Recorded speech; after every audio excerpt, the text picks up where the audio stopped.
भाई लोग नमस्कार, कैसे हैं आप लोग। कॉन्ग्रेचुलेशन, एक नंबर में भी खेसारी लाल यादव ही हैं ट्रेंडिंग में और दूसरे नंबर पर भी खेसारी लाल यादव ही हैं ट्रेंडिंग में इस वक्त।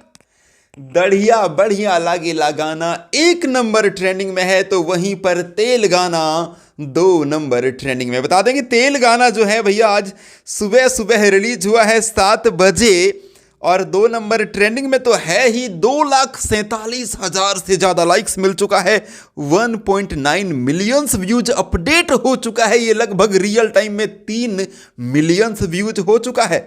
हाँ, आपको बता दें कि 11वां घंटा चल रहा है, रियल टाइम में 3 मिलियंस व्यूज पार कर चुका है, 2,47,000 लाइक्स मिल चुका है। और सबसे मज़ेदार बात यह है कि इस वक्त देखने में बड़ा मज़ा आ रहा है।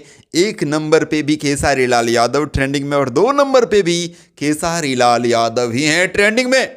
सो कॉन्ग्रेचुलेसन, देखते रहिए, गर्दा उड़ाते रहिए। कमाल का गाना, कमाल का वीडियो खेसारी लाल यादव और यामिनी सिंह ने गर्दा उड़ा दिया है। खेसारी लाल और यामिनी सिंह जो है मतलब एक्टर एक्ट्रेस है और नेहा राज ने गाया है खेसारी जी के साथ में, पवन पांडे जी ने लिखा है। बड़ा ज़बरदस्त गाना, बड़ा कमाल का वीडियो सारेगामा हम भोजपुरी पर आज रिलीज हुआ है। देखते रहिए और गर्दा उड़ाते रहिए। अपडेट था, बहुत मज़ा आ रहा है। मैं महेश पांडे, आप लोग देख रहे थे बहुत ही good entertainment. Thank you, love you all.